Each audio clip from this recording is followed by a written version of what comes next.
C'est parti, mesdames et messieurs, merci encore. Nandenge tout le monde a toujours dans le cadre ya masolo ya mboka, masolo ya politique, ya mboka na biso.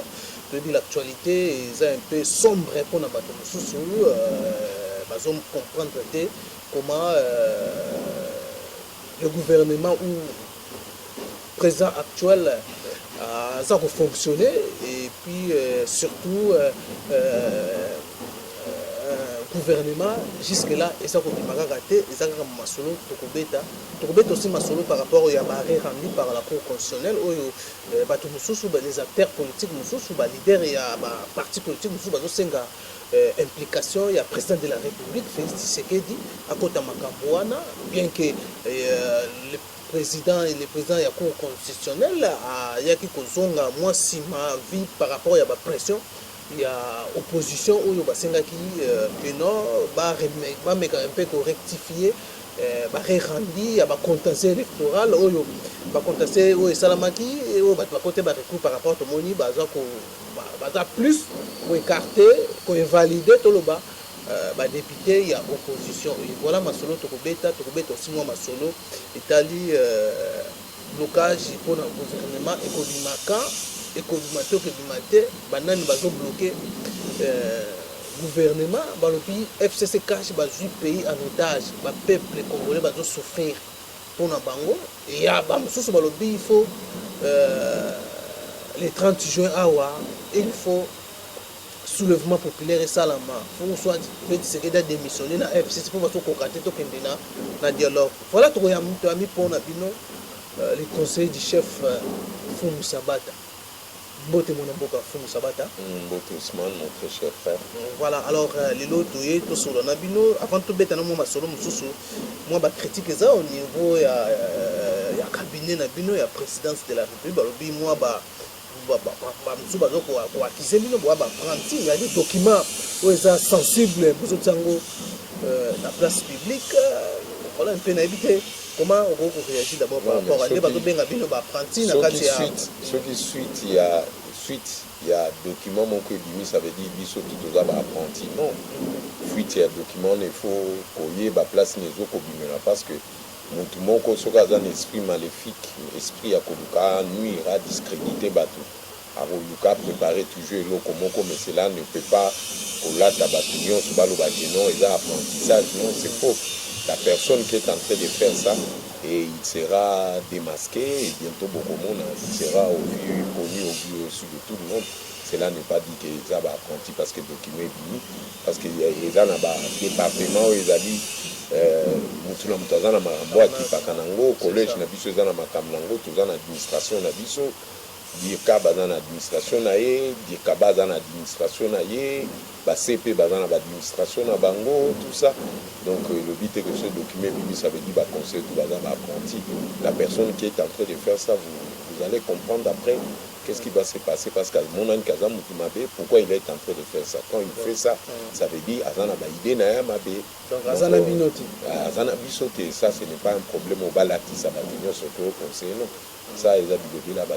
Alors, il y a ce concerne, il y a eu des communiqués conjoints où il y a eu des pays entre RDC et Tanzanie, ils sont sous polémique, comment les directeurs à cabinet peuvent poser sa signature aussi longtemps que tout ça déjà la première ministre, pourquoi pas chef de l'État, mais même le premier ministre a signé, a signé.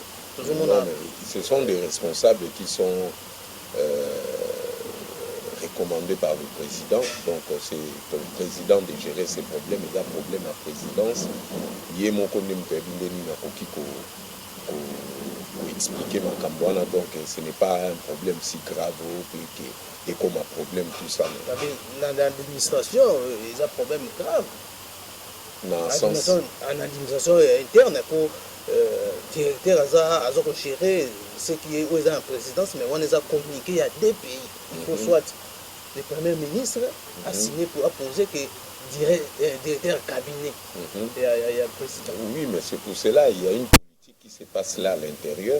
Donc moi je ne suis pas à niveau à qu'on a réglé du Cameroun parce que ce n'est pas à mon niveau. Les responsables concernés qui peut expliquer, je crois que tu peux leur poser cette question. Voilà, alors la première question, nous poser aux politiques. Premier ministre, déjà, Ayebani, gouvernement jusqu'à présent, bloqué par rapport à l'arrangement. En cours. On a des discussions jusqu'à les autres produits, ça fait combien de temps déjà la discussion? Non, c'est en cours. Blocage des alliés, et ça autre chose. Ce qui est en cours, ça veut dire qu'il y a des négociations qui se font pour parler aux mais les négociations, moi j'ai créé moi blocage, stopper, les alliés en cours. Les alliés en cours et vous serez satisfait. Ça c'est un problème où le président Yemoko Mtuaza Nango na Maboko.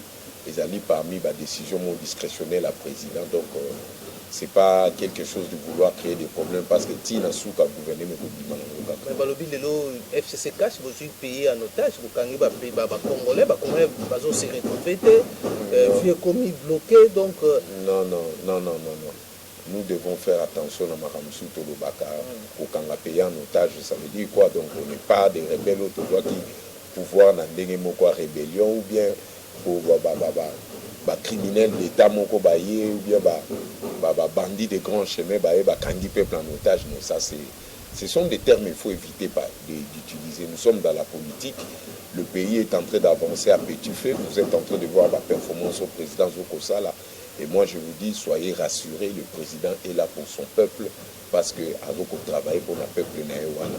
Mais ceux-là où bazuluka ba intérêt na bango za ba intérêt mon côté que bazuluka ba gagner quand bon mais ils ont peur dans l'applicabilité politique au président Zokoya Nango pour bakozala inquiéter suite ya bambeba au basala qui précédemment yango no moni zo bangisa wana banani bazobanga non je ne suis pas là pour étaler moi je suis là pour couper sa confiance na pouvoir na biso au peuple azo pour avancer moi na FCC non tout ça les rapprochements politiques c'est normal qu'on puisse être ensemble pour tout traiter ba dossier ensemble. Rapprochement ça semble comme si il y a des quoi mais il y a vraiment c'est comme si réglage de Simba pour moi. Non, et que Simba Kaka parce que c'est nous qui sommes au pouvoir, c'est le président qui est en train de tout gérer.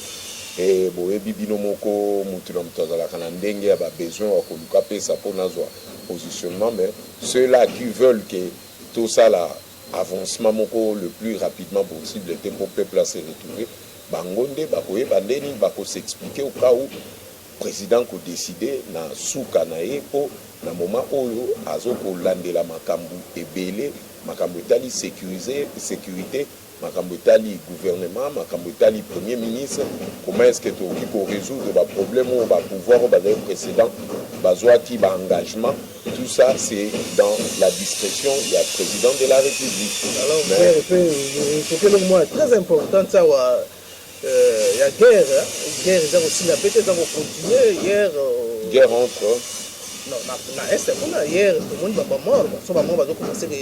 oui, ce sont toujours des ennemis de l'État qui veulent montrer comme si que notre pouvoir est dans les capacités de mettre de l'ordre. Mais vous serez surpris. Borozala surpris pour Nanini, au président a tenir compte de Makambouana, nous avons Likambo Oyo a comporté dans Moutema pour la sécurité. Mais Oyo a continué à participer. Nous avançons, nous sommes informés. Nous avons tous les noms de ceux-là qui continuent à vouloir se comporter en dehors. Il y a marge à vision en président.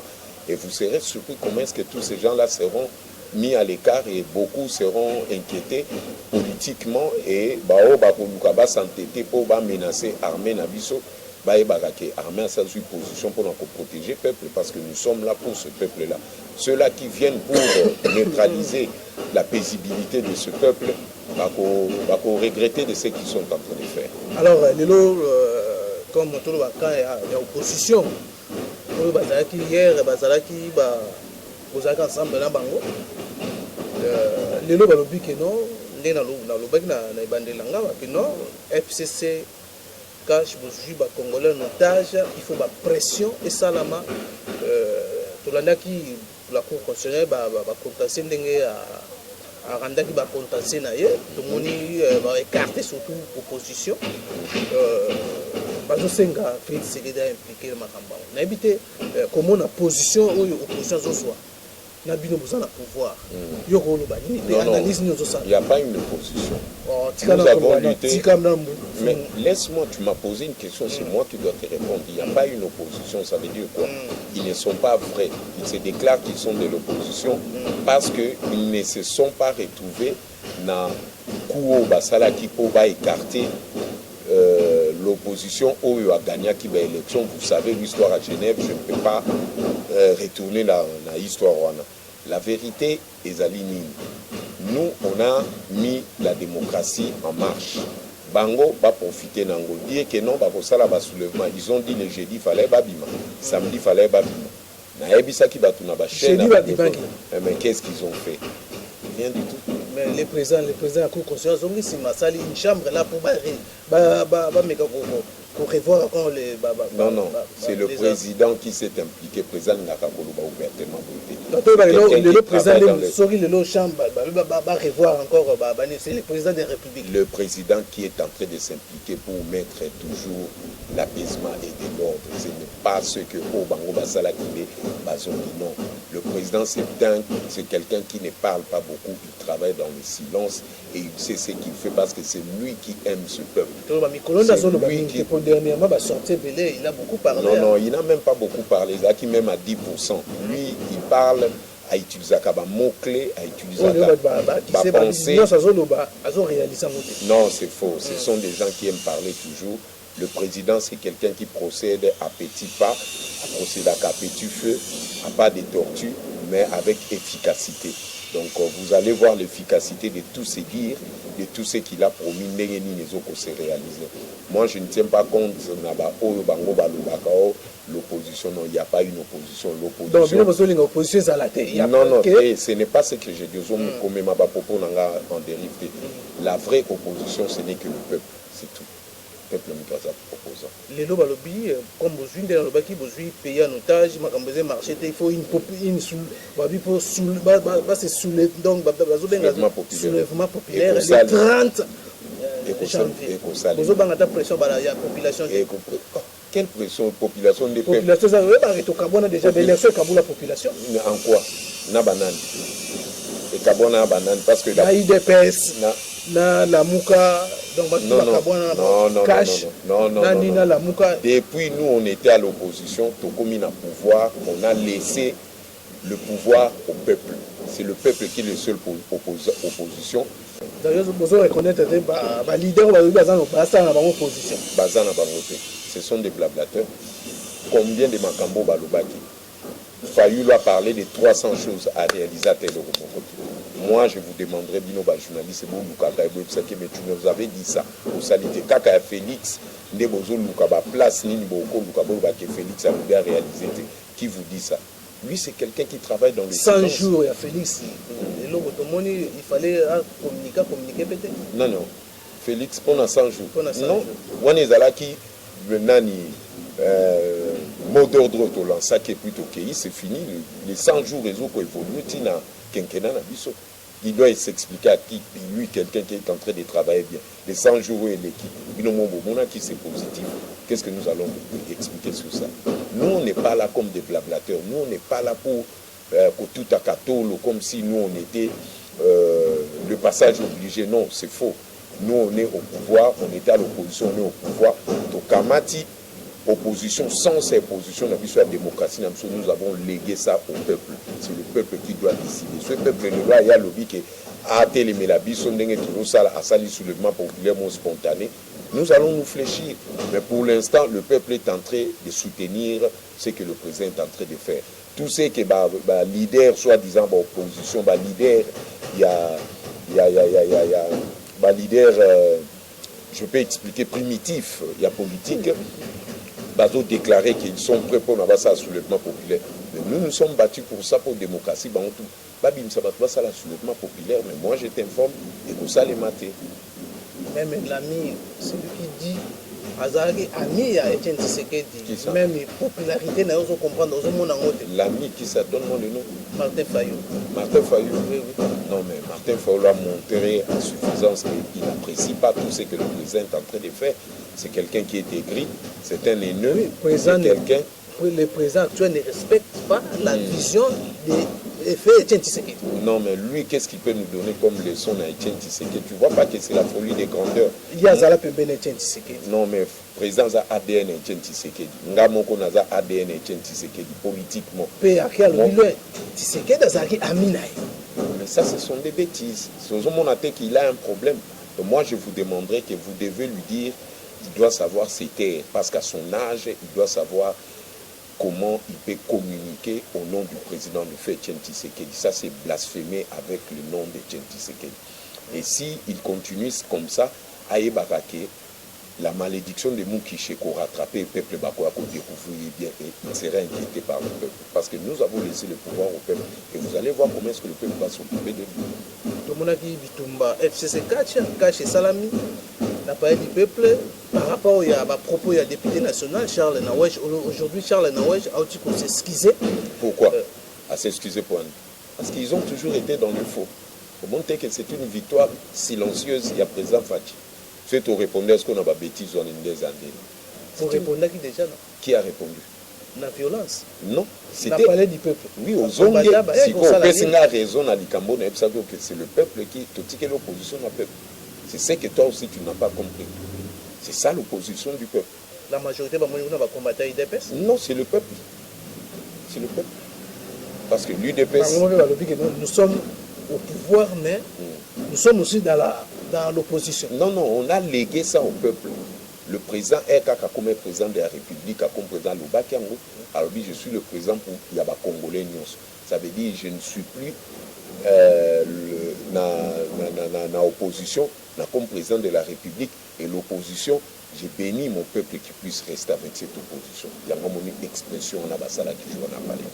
Voilà, alors est-ce que Foum Sabata, les gens disent que l'ombre, il y a Joseph Kabila plane sur Félix Tshisekedi.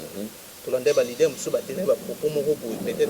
on peut en être vengir, banini, soit bien placebo, tout le monde le lot de banini, Congolais ba yokalio, babi, azo plané par rapport il a tout, il a tout à récupérer une institution presque tout, il y a une raison gérant, azana forme moussous. À récupérer l'institution tout y est gérant.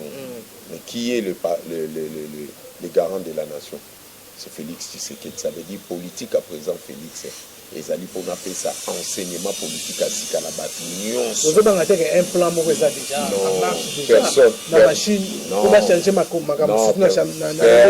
Personne va faire quelque chose. Ça, moi, je te promets. Personne ne va bouger. Pour l'instant, on va réviser la Constitution. Et l'autre, mon côté.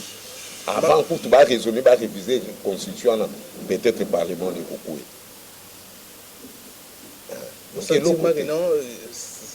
Donc, moi, il y a des gens, au sein de la alliance, mais non, il n'y a rien qui va bouger, ça je te promets. Félix est très bien assis à la confiance du peuple et il sait ce qu'il est en train de faire, tout ce qu'il prépare pour le peuple, pour nos opposants, contre. Bonheur à Zoluka, même eux, ils vont profiter de ça. Personne ne va faire. Mais là, comment FC ça a blocage, créer les blocage bloqué. Félix Tshisekedi na Tanzanie, azo conduire au la loge. Et puis il y a Joseph Kabila, ça fait très mal parfois. Ils épient ça va congolais. Non, à se contredire à Kate, Kabila a ses pouvoirs dans Maboko à Colombo. Mais puisque ça, nous sommes reconnaissants envers lui. Tout ce que le FCC est en train de faire, on est dans un désordre dans l'autorité morale. Ça ne concerne pas le président. Le président reste noble. Mais je finis d'abord. Affecter la population. La population congolaise, surtout la population d'Afrique. Non, ils ont affecté la population parce que la population jusque-là, Bazasima, président, ce sont des leaders politiques primitifs. On a des bases, impression. Et surtout vous, les journalistes, vous manipulez très bien, très bien. Quand il s'agit de problème, les Kikaka, Mwanda, Muna, IDPS, Botongi, IDPS, Netibanzo, pour venir avoir des informations, ça là bas vu. Mais tous ceux qui sont en train de dire, l'Okuta, tout bas, ça veut dire, Bamzoa, Binonde, journaliste. bazoa peuple te bazoa pe biso na pouvoir. C'est vous les journalistes qui binonde boza na base il y a ba fausse information. Un vrai journaliste doit yebiso a senti que Fayulu a dit quelque chose qui n'est pas bien. Lobby faut Lukao s'explique. Non. Vous avez vu un journaliste François qui est sur Solulanaï pour appeler ça qu'information dit que non, il y a eu un Américain, le monde. C'est ça, un journaliste. Vous devez avoir cette déontologie-là. Bokanga, un voleur à travers ses verbes, à travers ses pas. Qui ça? Martin Fayulu. Oui, mais c'est normal parce que c'est un mythomane. Vous n'arrivez pas à comprendre Kazaka mythomane. C'est ça le problème avec nos journalistes.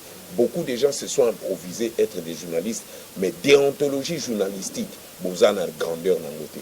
Donc vous devez savoir élever, être à la hauteur de vos renseignements ou bien de vos investigations. Mais les hommes politiques doivent accorder ils se cachent. Non, ça veut dire qu'ils sont malhonnêtes. Parce que quand le fait tient Tshisekedi aux autres... Par exemple, qui vous savez, beaucoup de cadres. Voilà, cadres. Il y a des petits pépins dans l'IDPS, mais nous, il y a une formation, ou une formation. Petit pépin par rapport à quoi? Pépin de formation, il y a des pépins dans l'IDPS. Parce que dans la crise, d'abord, il y a l'article 26 qui pose problème. Crise article 26. Oui. Crise d'interprétation. Mais non. Mais c'était le pragmatisme qui s'est imposé. Interprétation. Qui sont à la base à créer la loi. Ce sont les politiques. Les lois en ce moment na partie na biso en berne par rapport à la réalité politique les autres. Donc ils voulaient quoi? Toi interprétant par rapport à bao baninga ki ba bengana Jama Kaboul pour ba isoler Félix na côté pour ba zoa parti ba tia président susba ngolo autorité. Voilà babine bezo comprendre non bango ce que bangi to comprendre ndenge bango baza ko comprendre ba longola Jama Kaboul ba longolo non. Et ça, combat moi banda même avant. Combien de fois yosa journaliste, ça la rétrospective. Combien de fois ça la ni balongola Tshisekedi. C'est ce qui se répète. Ils ont il faut co-gérer parti, non? Co-gérer parti. Ça c'est très mal me connaître. Moi ngala kenda la sentimate, tu es très mal informé. Parce que moi je sais que le président Fachi a besoin de cette base-là. Et la base, pour nous, elle a bien assuré, elle a bien encadré, c'est Jean-Marc Kaboul qui est habilité. Parce que Kaboul dit que le président a pouvoir. Kaboul dit que ça l'union sur le lot, tu as commis le lot, pourquoi tu as causé l'ingrand dans le temps. Vous allez gratter, mais vous violez l'article. Vous violez non. Vous violez Mibé qu'on a non, c'est non, ça veut dire. Vous violez je t'ai répété. Non, président Aïe Azalakate, oui, je suis d'accord avec toi. Mais il faut que triomphera la politique. Mais triomphera, ben ça, mais font au moins 125 structures à partie. Ligue des jeunes, il faut la Ligue des femmes, il faut la parlementaire début, il faut bino quand moi clique mon koboye bo sangani boya bo bengana kabou au triumvirat ngona mais non c'est faux, ça ce sont des bêtises. Ce sont des bêtises. Ce sont bakendo tout. Pourquoi président Ayazana ceux qui Fatia signer qui est président Ayazana parce que c'est lui qui le veut. Il a violé les statuts. Non, il n'a pas violé les statuts. La politique elle est dynamique. Parce que la statut, la loi statutaire, ce sont les politiques qui créent ça. Toki kotika statut ya ozwabiso na likambo moko otoyebi que nous pouvons résoudre ça parce que statut le bibongo non c'est faux. C'est faux. C'est faux. Mais parce qu'ils ont très mal compris. Il y a des aveugles spirituels politiques. Avec des spirituels politiques. Si, mais je te dis vrai, parce qu'ils ne comprennent rien. Ils ne comprennent rien du tout. Ça veut dire les gens qui sont ils sont émotifs. Bazo comprendre que la réalité des autres qui est dans la position où Fachi Azanango, Fachi Azan a besoin de base naïe. Ce qui Jama Kaboun bâti à ordonnance Fachi a signé. Biso tout nous voulons protéger les noms d'Étienne Tshisekedi au Fachi Azo porté. Qui peut être plus Tshisekedi. Haute autorité morale. Oui, haute autorité morale, mais qui a signé l'ordonnance, c'est lui. Nous aimons notre président, nous aimons le nom qu'il porte, nous voulons protéger le nom là de Tshisekedi. Et Fachi est en train de se comporter dignement et honnêtement. Ndenge Tshisekedi alingaki. Parce que bino bongo longola Jama Kaboun pour bozo Fachi boche comme Mpanza le bocha président. Papa, je connais tous ces gens là. Donc histoire même il y a beaucoup de élire président, il y a IDPS ça sauté. Papa, ça c'est la réalité politique, la manière dont nous sommes en train d'avancer. Mais nous ne pouvons pas faire la politique selon les yeux et les oreilles. Non, ça c'est faux. On ne change pas. À quoi sert les statuts, les règlements du parti? Oui, ça sert à nous gérer. Mais ça dépend maintenant des politiques. Comment est-ce que nous sommes en train d'appliquer ces lois-là? C'est ça. Toi, tu viens pour écarter Félix, dans le cas là, statut travailler article 26, déchiffrer article 26 par rapport à Bino, dont on dit mango, ma atabo dit mango. Est-ce que cette situation est déjà résolue? Parce que c'est que d'avoir réussi les membres des conventions démocrates, CEP, secrétariat, sur le niveau. Non, non. Pour respecter, selon par exemple, respecter le statut à parti. Mais aussi, le président Théaki Bangwanta qui sage à l'obino, vous devez voir comment est-ce que beaucoup yo kana po bo appliquer ma kambango à la nenga pod ngam tu na signature ordonnance vous devez respecter ma signature. Soko lingi fati, respecter signature. Vous êtes en train de crier fati to lingi fati mais bobu ni sakaboun. Non, ça c'est faux. Et tout ce que Kaboun est en train de faire, vous croyez que Fati est bien noté. Allez demander à Fati pourquoi lingi que Jama Kaboun est à présent aïe. C'est ça l'amateurisme politique des gens. Ils sont là. Bazo mais ma politique on dit ranking na bon bazakano na ndako bape sabino illusion d'amour que nous aimons Fati bazo mais ma bino na illusion moi bolingo mais na c'est bazo luka ba écarter Fati autorité morale non to ebi ba jewana ba péripétie na to mesana non. Et la politique du pourrissement, nous avons l'art de cette politique du pourrissement parce que l'esprit dans son état spirituel politique et zalakanaba oyo bazali habilité à quoi appliquer un mot. Et nous appliquons ça parce que nous savons que nous sommes sur la bonne voie pour attitude autozoa qui banda 2011 tindenge to perdre fait tien Tshisekedi ti le long de tozu pouvoir ezali attitude moko ezolakisa biso ya ba vainqueur et to boyi batuba ko tia désordre et toute personne qui viendra pour mettre du désordre pour ba déstabiliser Fati place azali ba bakango ko kutana Jama Kabou ba kutana Augustin Kabouya bakutana na Yves Bokamfo bakutana na Ligue des jeunes bakutana ba combattants bakutana ba parlementaires debout à Kinshasa Mobimba et moi je te dis c'est à eux maintenant de voir comment est-ce qu'ils peuvent créer leur base pour na ba déstabiliser Fati pour na ba cause occasion on a tous les cas degrés on a tous les cas degrés on a mais c'est comme si aussi ndengoteng ba structure à partir on a. Est-ce qu'aujourd'hui, Torolo Bakeno, soit Jama Kaboun a réussi à unifier parti? Oui, il a réussi. Et ça, à quoi bon il y a des gens qui sont là pour être maîtres du désordre. Na cour à délinquance juvénile, et ça na cour à criminologie, ça qui n'a leçon mon côté sur la délinquance juvénile.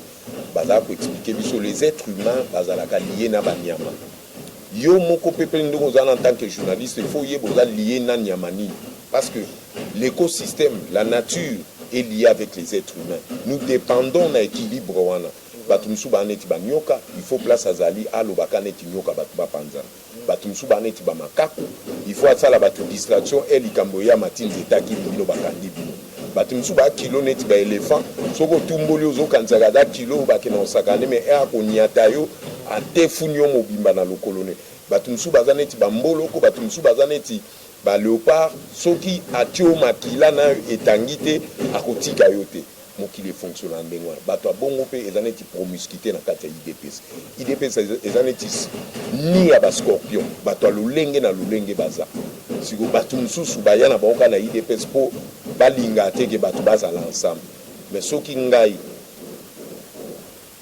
ligue des jeunes ligue des femmes Kabound Augustin docteur Eteni Rubens Mikindu bacombattant à Kivu ya Est ya Maniema toyebi so nyonso se greffer autour à Félix yosko boyo zolo bakeno na koyate na unité wana ça sert à quoi tu pèses à quoi laissez-nous continuer que ça la partie na yo voilà Fumutsabata tomo kitajana na tomo kokushite déjà alors un habité to beti masolo to lobeli moi mke ba actualité bien que yo posa na ba réserve pour lobi nyonso les ko revenir na politique il y a chef de l'État. Bien sûr. On a décidé la place. Voilà. Alors, au cours de Balabati, par rapport à avenir ya République démocratique du Congo banda avènement ya en fait ce qui est dans le pouvoir parce qu'aujourd'hui on sent comme si rien ne marche pe ba Congo ba 6 mois nous avons monné l'eau côté 6 mois sans gouvernement 6 mois fait ce que dans ça la loge na Joseph Kabila oyo famille politique ils ont créé des problèmes, ils ont créé des problèmes. Même, maintenant, ils sont au ministère régalien, ils ont des polémiques autour de la toile, FCC, il faut beaucoup pour la majorité. La majorité, et puis, position de Binopé, est-ce que vous cédez, vous récupérez? Non, ils ont comédie à pure espèce. Pour moi, le ministère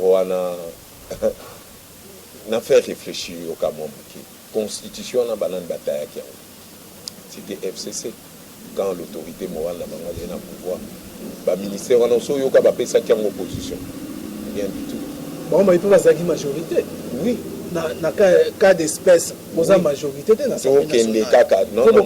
non tous en la majorité indirecte qui est le peuple, c'est ça notre majorité. Trop la majorité populaire le peuple. Majorité populaire. Biso Tourosala au peuple à Nini. Qui majorité na bangwa nezaki à Nini. Ko arnaquer peuple, ko maltraiter peuple. Vous savez tout ce qu'ils ont fait, dont je ne peux pas tout étaler ici. Nous, notre majorité, c'est le peuple. Le pouvoir que notre président Fachi Azanango ezali pouvoir moko il y a ezoko pesé. Ils ont coupé ça bangoto enseignement pour balindana. Pouvoir nommer par le sous. C'est pas c'est pas un problème. Ceux qui va nommer mais quand si batinda kaeka qui dosi na ka ordonnance. Aux moins que bazo me mabino pe ba journaliste dans les bourriques. Batinda qui dosi na ka ordonnance. Avoir jakana ba tapis rouge. Aux moins que ça n'a pas de sens. Donc les Congolais aiment parler, ce sont des blablateurs. Et la plupart des Congolais blablateurs, ce n'est pas le peuple au bazo soutenir, mais ce sont des politiciens primitifs au bazo le bas tout le temps. Ils veulent vous donner l'impression, c'est comme si que le peuple est en train de réfléchir comme ça. Or le peuple n'a rien à foutre dans la Biloko. Et c'est à vous les journalistes, vous devez savoir jouer un grand rôle. C'est ce que moi je peux vous demander. Les journalistes, vous bomber l'information. Non, non. Voilà le problème. Non, non. C'est votre comportement de polémicard. Vous voulez faire des interventions, Nabino, Naba esprit, il y a polémique.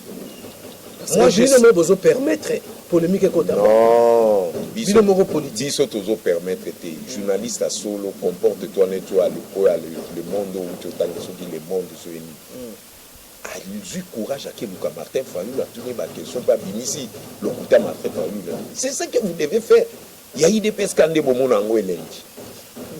C'est ça que vous devez faire. Et côté on a vous les journalistes na condamné cabine.